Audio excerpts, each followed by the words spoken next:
Muri yeZimbabwe tinokuchingamidzai zvakare kune chimwe chirongwa pano paZim Facebook Secrets and Confessions. Tadzoka nemamwe mamessages ndainge ndichitaura nevamwe gogo avo vari kuti vane makore 68 years. Zvakangoroma hazvo veduwe, vane nyaya yavo hanzi ndiri kumhiri kwemakungwa.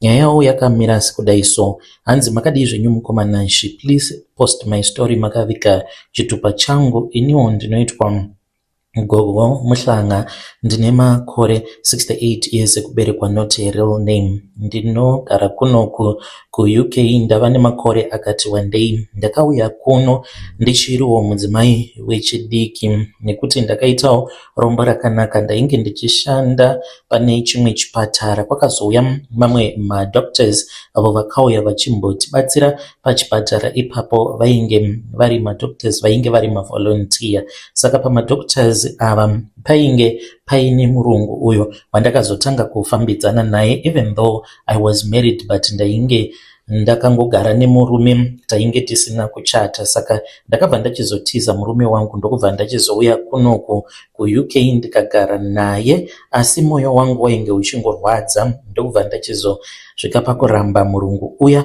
ndikabva ndachizotora murume wangu tikakumbirana ruregerero, upenyu hukaenderera kumberi. Zvino ndakati ndava kuno pamakore avo pandainge ndichiri kugara nemurungu, ndainge ndisati ndatombova nemwana. Then ndakabva ndachizonzwa zvichinzi brother yangu uyo wandaitarisira kuti ndaida kuti ange achizopedzisa degree rake, ndikanzwa zvichinzi ainge atomitisa, ainge atora musikana uyo ainge achiri form 4 panguva yacho iyoyo. Zvakandibata, ndikati handidi kuti unge uchiramba uchienderera mberi nemusikana uyo wauri kufambidzana naye, ndinoda kuti munge muchirambana. Saka iye akati hazviitesisi kuti ndinge ndichizoramba mwana wevanhu, yeti ndakamupa pamuviri. Ndava kutongomutora togara tose, sezvo ndini ndainge ndiine mari. Sezvamunoziva kuti anenge aine mari mudzinza ndiye anenge achitonga. Ndainge ndichimuudza kuti ainge asingafaniri kuti ange achizotarisira kana sendi rinobva kwandiri, because ndainge ndatomusvipa muupenyu hwangu. Mwari vakabva vachizoita sekunge vainge vamurova neshamhu mushure mekunge ndamuudza kuti ndainge ndiine suspect yekuti musikana wake uyu ainge ari muroyi, kana kuti amai vake vainge vari muroyi, nekuti ndainge ndiine hope idzo dzandainge ndichirota. Saka mwana wacho paakazozvarwa, mwana uyu akabuda ainge ari muDowns syndrome. Mukomana mwana uyu ainge akatosiyana nevamwe vana, chiso chake uye kukura kwake kwainge kuchinonoka. Pane kuti ndinge ndichimunzwira tsitsi, ndakatotanga kutomuseka muroora uyu. Ndainge ndichimuudza mashoko aimucheka sereza. Ndainge ndichitoseka ndichiti, ndakakuudza kapaya kuti siyana naye mukadzi uyu nekuti muroyi, ende uchangoramba uchingomzvara vana vakaita saizvozvo. Ende izvi ndaizvitaura mumafamily meetings ndichimudira pachena kuti mumhuri medu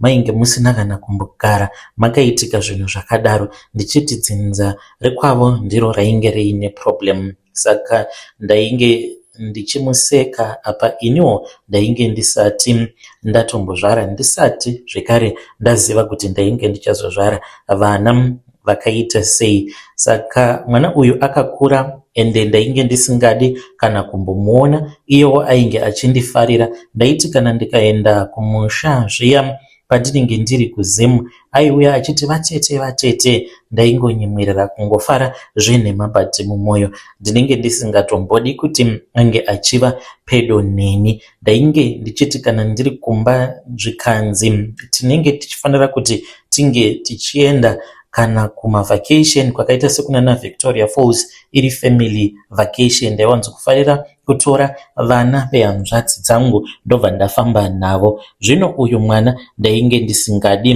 kuti ndinge ndichifamba naye nekuda kwekuti ndainzwa sekunge ainge achindinyatsisa. Mukomana Ashe ndakabva ndachizotaurirana nemurume wangu wekare. Iyewo akati ainge achida kuti ange achikwanisa kuzouya kunoku kuUK. Takataurirana munyasha mune zvakanaka, zvose zvainge zvakarongeka mukoma. Then murume wangu ndokubva achizouya kuno. Murume akati auya kuno ndipo pandakabva ndachizobatira pamuviri. Ndabatira pamuviri kudaro mwana wangu wekutanga mukomana, ndikazvara zvekare mwana mukomana wepiri. Ainge aine hutano asi tomborina kana problem. Saka vana vangu ava vakomana nekukura vakazororawo vakadzi vavo. Saka wekutanga akaita zvekumitisa, teenage pregnancy, amitisa kudaro umwe musikana, ndokubva mwana uyu achizobuda. Mwana uyu akabuda ainge ari mualbino. Saka zvinhu zvakanditorera nguva kuti ndinge ndichizvigamuchira.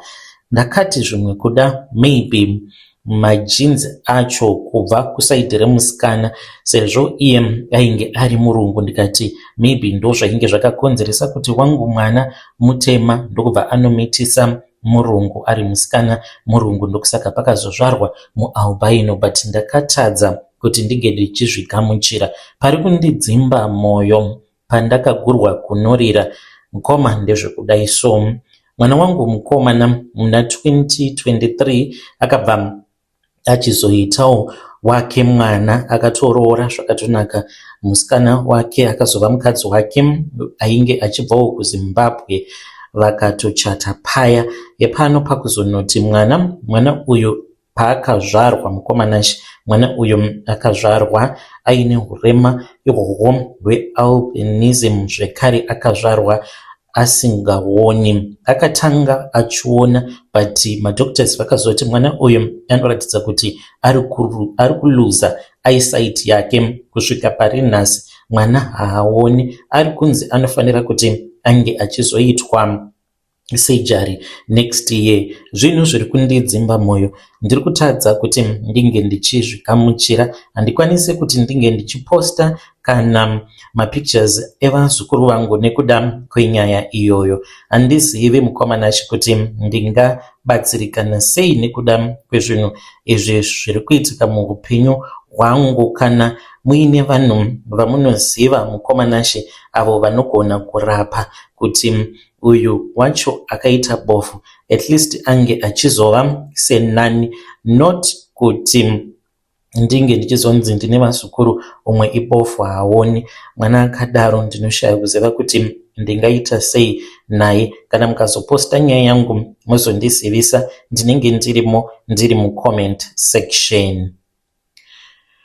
Hey, vedare ndo message iyo yandakatumidzirwa ichibva kuna vanzvadzi vedu, ichibva kuna gogo avo. Zvakangooma hazvo vedu we. Ngatizamei kuti tinge tichitaura navo mucomment section gogo ava. Hey, pakaipa. Hanzi vangu vazukuru ndivo vava kusangana nehurema huya hwandainge ndichiseka muroora. Zvimwe kuda zviri mumajinzi menyu kuti zvakatanga nebrother yenyu nawo zvava kwamuri. Munozvionawo sei muri yeZimbabwe? Asi ngatitaurei navo mucomment section. Vakanyora ivo vakati kunyangwe zvikanzi zvaita sei, hanzi seka urema wafa. Hanzi ndiri kuzvidemba kuti ndaiseka muroora niko zvino zvava kwangu. But maonero angu ndiriona sekunge majinzi ekusaidi kwenyu anenge ndiwo maybe anokwanisa kunge ari iwo ari kukonzeresa. Munozvionawo sei muri yeZimbabwe? Regedzei tibva taenda panyedu inotevera. Nyedu inotevera yakamira sekudai. So hanzi mukomanashi muri sei zvenyu naro basa iri? Ndakabirawo bosi vangu apo pandainge ndichishanda as a taxi driver mukwekwe. Ndainge ndiri munhu wavainge vachivimba naye. Bosi vangu ava ndichati vari kumhiri kwemakungwa, asi ndisingatauri zvangu kuti ivo vari kunyika ipi. Ndakazongosiya basa zvakavarwadza. Kusiya kwandakaita basa havana kunge vachitozviziva kuti ndini ndakatomboita kuti zvinhu zvavo zvisafamba zvakanaka. Ndakabva mukutaura navo last year vachiti vanoda kuti ndinge ndichidzoka pabasa, but ini kudzokera ko ndinotya kuti kana ndikadzokera sometimes this time around zvinokwanisa kuzongooneka kuti kambani iyi yava kusafamba zvakanaka zvekare, zvinoreva kuti ndini ndine problem. Ndiri murume ndiri kutambudzika, ndiri muno muSouth Africa, ndinoshanda basa rechigarden boy but license ndinaro class 2. Ndine makore 33 years ekuberekwa. Upenyu hwangu ndikangoti ndairarama mumarengi mukwekwe kusvika ndichizonzwa kuti kwainge kuine umwe murungu uyo ainge akatenga makombi ake, asi murungu uyu ainge asimo mukwekwe, ainge ari kumhiri kwemakungwa. Ndakabva ndachizoenda ndikabva ndachizonomaketa semunhu ainge achiziva basa rake. Ndakabva ndapiwa motikari nebhuku rekuti ndainge ndichifanira kuti ndinge ndichizosubmita mari kupera kwezuva. Ndainge ndakapiwa matargets, but sezvo ainge ari munhu ainge asati akambopinda muindustry macho, ainge asinganzwisisi kuti target inokwanisa kuvapo, asi murodhi umu tinosangana nezvakawanda, mapurisa uye zvekare nema-breakdown. Saka ndakabva ndachizoudzwa kuti ndaifanira kuti ndinge ndichisubmita mari kupera kwewiki. Saka ndichakupai muenzaniso sekuti kana zvikanzi kana kupera kwewiki ndinofanira kuti ndinge ndichizosubmita 120 as an example. Pa 120 US iyoyo yandaifanira kuti ndige ndichizoenda ndichizonopa muzukuru wacho, ini ndaizoendako ndakangobata $40.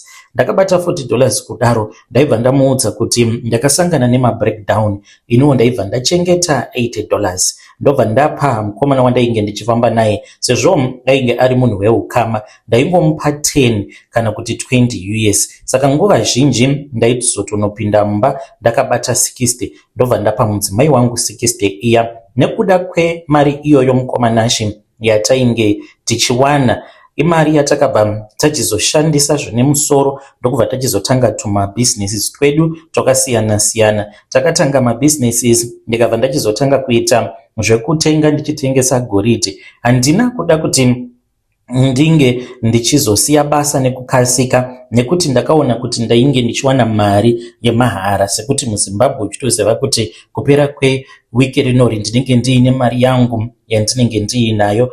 Kombi yaiti kana ikafa ndaingofona, ndobva ndatoudza murungu kuti kuno kuzvinhu hazvina kumira zvakanaka nekuti motikari yafa, saka pari kudiwa mari. Aibva andibvunza kuti panenge pachidiwa mari, ndaibva ndamuudza imwe price, so kana kutomupa mafone numbers amakanika, but ari munhu weukama. Ndaimeka sure kuti pazvose ndini ndinenge ndichikontrola. Kana kuri kunzi motikari inenge ichida kugadziriswa, ndaienda nayo kune hama yangu kana kuti best friend yangu ari munhu wekuziva, anenge ari makanika. Ende iyewo mundara iyeye aizoti kana auya muzimu ndaibva ndaenda naye kuna makanika. Vana makanika vaya vaibva vati kwaari mundara, makombi awakatenga awa akadhakwa, anokasika kudhakwa chakati nechakati nechakati. Izvi taizviitira kuti tinge tichikwanisa kuzomudya mari. Aikwanisa kungonzi injini iyi iri kufanira kuti inge ichizoitwa overall, but pasitomborina kana problem. Motikari yotomboenda yonogara, potobuda mari refu, but pasina basa rinenge ramboitwa. Saka ndakasvika pakuzotenga anguwo makombi. Ndatenga angu makombi, ndakazorwara zvainge zviri very serious. Ndarwara kudaro ndainge ndisingachakwanisi kuti ndinge ndichizvidhiraivhira kombi yangu. Saka ndakatombonogara kumaruzevha mukoma. Mutongo wacho wandakasangana nawo wekuti ndainge ndichingogara ndakarara ndisingakwanisi kana kuita anything. Ndigeriko kumaruzevha kudaro, ndakaona kuti motikari kuti irambe yakangogara pasi hazviiti, ndinotofanira kuti ndige ndichitsvaka driver. Ndakabva ndatsvaka driver. Apa vainge vari vanhu vekuziva. Zvadaro vanhu ndikati torai motikari vakomana muende kubasa. Vakomana vakatora motikari kwava kubva vachizoenda kubasa, but vakanditamba yakapenga. Mukomanashi chikawadi chavakazonondiita ndechekuti after vaona kuti vainge vakwanisa kutenga zvimatoyota wishi zvavo zvima second hand, vakabva vafamba nemotikari yangu iine knocking sound kusvika motikari ichizononoka engine. Iniwo ndichizopora. Pandakapora ndichiti ndava kutora motikari yangu, motikari ainge atongova marara. Zvikanzi motikari iyi nekufa kwayakaita kuswera tichigadzirisa engine ama1 panenge pachitoda imwe injini itsva. Ndakarohwa nemutongo wakandirwadza mukoma. Mwari dai vakandinzwira tsitsi, because neniwo ndainge ndichizama kuti ndinge ndichisimukira muupenyu, ndokubva ndatambwa yakapenga kudaro. Mukoma ndakabva ndachizosimuka ndikabva ndachizouya kuno kuSouth Africa. Kuuya kwandakaita kuno kuJoni ndokuparara kwakaita imba yangu. Ndakauya kuno ndikatambura zvekuti ndainge ndichidya sadza ndobika zai rimwe chete rerand, ndobva ndatenga nedomasi, ndokwainge kuri kudya kwangu ikoko. Zvino ndichirarama upenyu hunorwadza kudaro. Munoti ndaikwanisa here kuti ndinge ndichizowana mari yekuti ndinge ndichizotumidzira mudzimai kumusha? Mudzimai akazongosimuka kutaura kudai, mukadzi akazongoenda zvake kuBotswana. Ndo zvakaitika izvi mukoma. Ndinoti kune vamwe vanhu variko kunzoko, kana uchishanda usabira munhu waunoshandira, because umwe munhu unokwanisa kumubira sanhasi uno, but ari munhu anozokugadzira futi mune ramangwana kuti zvinhu zvako zvisazombofa zvakafamba zvekare. Kunyangwe ndikanzi ndabata mari iyoyo mukoma inongotsakatika kushaya kuziva kuti inenge yaenda kupi. Ndiyo nyaya yangu yandiunza pano. When you post muzondizivisa, ndichange ndichizoteverera ndiri mucomment section. Hey, vedare ndo message iyo yandakatumidzirwa ichibva kuna mukoma vedu vari kuti ndiri muJoburg, hanzi ndinongoshandawo mabasa ekungokiya hanzi ndiri muJoburg. Ngatitaurei nezvayo nyaya iyi mucomment section. Rekedzai tibva taenda panyedu inotevera. Nyedu inotevera yakamira sekudai. Yo, zvakaoma. Hanzi mukomana Ashi, maizviziva here kuti pfuma yakafanana nemhute? Kunokwanisa kumuka kuine mhute, asi pasina kana nguva mhute iya inenge yatopararira. Ndo zvakafanana nepfuma, nekuti unenge wava nemari haufaniri kuti unge uchishayinira umwe munhu, nekuti hauzivi zvinozoitika mangwana. Inino ndiri murume uye zvekare ndine makore 55 years ekuberekwa.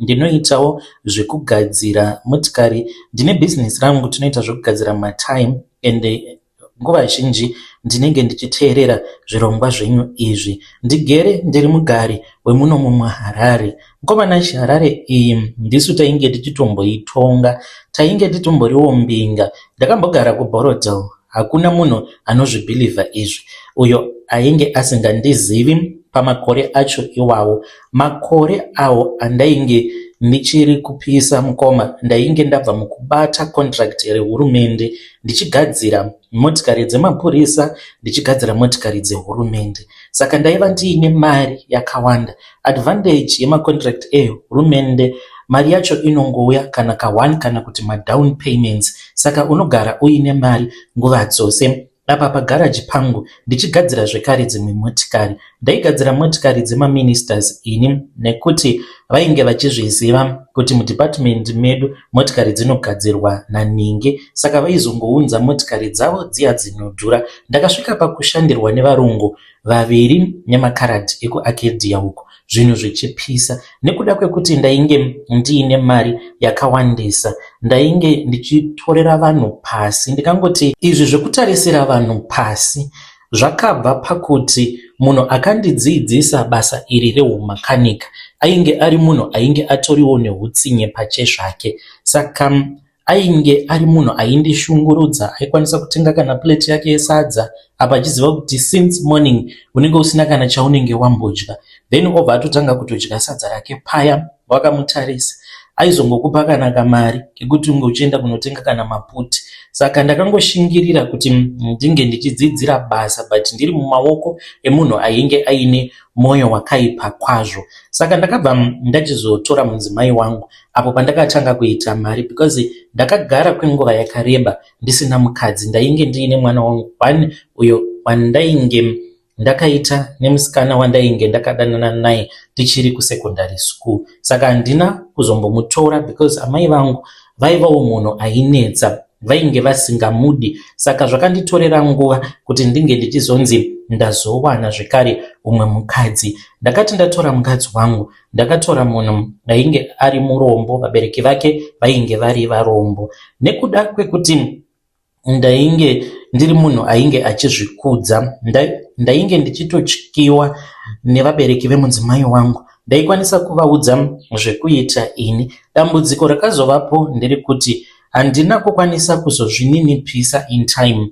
Vanhu vaikwanisa kutouya kwandiri nemaadvices, asi ndaishora vanhu because ndaizviona sekunge ndainge ndava mbinga ndichigara kuBorodale. Vamwe vaitondiudza kuti iwe mari yako yerenti iyo yaunobhadhara pamwedzi imari yekuti unokwanisa kutotenga kana stand nekutovaka, but ndaiona sekunge vainge vaine pfungwa nementality dzevanhu vakapusa so, because muBorodale macho ndomainge makazara macustomers angu, saka ndainge ndichida kuti ndige ndichizova neexposure kuzvinhu. Saka zvinhu zvakazonondiomera mushure mekunge ndatanga kufambidzana nemukadzi wevamwe minister. Ainge asiri mukadzi wavo, but she was a small house. Saka ipapo ndo pakazobva matambudziko angu ose. Ndikadai ndakatourawa ini, but nenyasha dzaMwari ndakapona. Handina hangu kuzourawa, but mabusinesses angu ose minister vaya vakabva vameka sure kuti vandiparadzira mabusinesses angu, ndikatorerwa macontracts angu ose aya. Ndakange ndisingachakwanisi kubhadhara vashandi vangu, ndikasara ndava pazero kusvika pari nhasi. Ndiri kutoedzawo kutosimukira. Ndinofarira chaizvo chirongwa ichi chekuti tinge tichishare life experiences edu, nekuti dzimwe nguva panenge patori neumwe munhu anenge achitorarama upenyu hwakanaka seupenyu hwandainge ndichitomborarama before. Unofanira kuti unge uchiteerera vamwe vanhu. Handisi kuti maadvices ose anobva muvanhu anenge akanaka. Umwe munhu anotouya aine chinangwa chekuda kukupa a bad advice, but most of the times munhu akangwara unofanira kuti unge uchiteerera, kunyange zvikanzi rinenge riri benzi rikakuudza zvarinenge rakuudza, unongoteererawo. Kana ukaona zvisingakuitiri ungonyarara osiyana nazvo, but chakazoipa ndechekuti unenge uine umbimbi ndoga uchishainira vanhu. Apa iwewe unenge ugere nemwana wevanhu. Ndaitaura zvandainge ndichinzwa kuda kana pavaiuya kuzondikumbira mari, but yai mukomanashi iko zvinozvi kutambura kwandiri kuita, ndiri kutambura too bad. Nemudzimai iyeye takazosiyana, handizivi zvangu kuti aripi. Vedare ndo message iyo yandakatumidzirwa ichibva kuna mukoma vedu. Ngatitaurei navo mukoma vedu ava mucomment section. Zvakangooma azvo veduwe pakaipa. Regedzai tibva taenda panyedu inotevera. Nyedu inotevera yakamira sekudai so. Hanzi makadi zvinyu mukoma, please post my story makavika uchitupa changu. Ndauyawo pano ndiine confession yangu yandiinayo. Iniwo ndakapesana nemukana zvimwe kuda ndingadai ndakazotoenda kuAmerica. Zvakaitika mukoma ndezvekudai, pandakabva kuZimbabwe ndakabva ndachizotanga kugara muJoburg. Ndainge ndiine best friend yangu uyo ainge aina mukoma wake avo vakaenda kuAmerica kuburikidza nechikepe. Vakaita zvokutojamba border, vakagara kwemwedzi yakawanda vari muchikepe. Handizivi hangu kuti vakazosvika sei ikoko kuAmerica. Saka pamwedzi iyo yavainge vari munzira vachienda kuAmerica, umwe wangu akabva anditi taifanira kuti tinge tichitsvaka mari yekuti tinge tichizoendawo ikoko, nekuti mari dzainge dzichidiwa it was ma 19 something thousand. Makore acho iwawo yainge iri mari yakawanda, but tainge tichishanda basa redu rakanaka ende tichitopiwa mari yakanaka. Saka ndakabva ndachizotanga kufambidzana neumwe mukadzi ainge ari wechikuru, ainge ariwo wekumusha. Mukadzi uyu akabva andidiscourage chaizvo, akabva anditi usaenda kuAmerica kukana chikepe chacho chikazonyura. Ndokubva achizoti tinge tichizouya kuno kuCape Town. Tauya kuno kuCape Town, basa dololo. Apa mari yandainge ndiinayo yandakasangana naye ndiinayo savings ndakabva ndamupa. Ndokubva achizovaka kwavo, ndikasara ndiri pazero. Takagara mukomanashi kwemakore. Umwe wangu uya akabva achizoenda kuAmerica, akatosvika akatonditsvaka paFacebook akati shamwari wakatamba nemukana. Inini kunoku zvinhu zvangu zviri kutofamba zvakanaka. Ndakamubvunza kuti painge pachiri nemukana here wekuti ndige ndichizomutevera. Akanditi mukana uripo, but mari dzacho zvava kudhura. Ipapo painge pava kudiwa nearly 50,000. Ndikati imari yakawandisa, zviri nani kuti ndinge ndichitenga hangu motikari ndoita zvohumalai chandiri kunoku kuSouth Africa.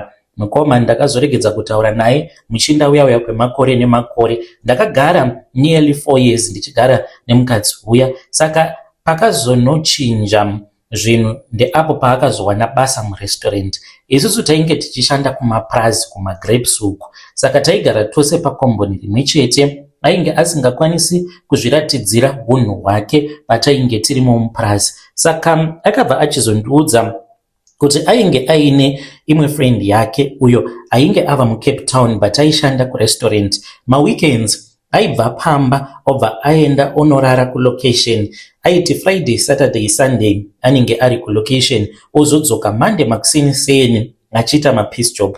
Akazoona kuti mari yaainge achiwana yainge yakawanda kudarika mari iyo yaainge achiwana muprazi. Akabva achizoti ndava kuenda kunoshanda kurestaurant, ndopatakatanga kunetsana. Ndakazoita mistake yekuti ndakazongomupawo mvumiro semunhu wandainge ndichitoona kuti munhu uyu nezvemupurazi haachadi. Ndikati maybe paari ndipo pane mukana wangu, zvimwe kuda iye ndiye anenge aine zodzo racho. Saka takabva tawirirana kuti ainge achazogara mulocation achishanda Monday to Friday, then weekend odzokawo. At least ndaizoita masacrifice ekuti ange achizoendako kurestaurant kana achishanda maweekends. Akati hapana kana chakaipa. Takazviita izvi kuda about 1 month, but mu1 month imomo makaitika zvakawanda. Aionekwa nevanhu ari mumotikari yeumwe murume uyo aiuya kuzomudrop. Ndaiti kana ndikamubvunza aibva andiudza kuti munhuwo waainge angosanganawo naye. Ndikati zvinoita here kuti nguva dzose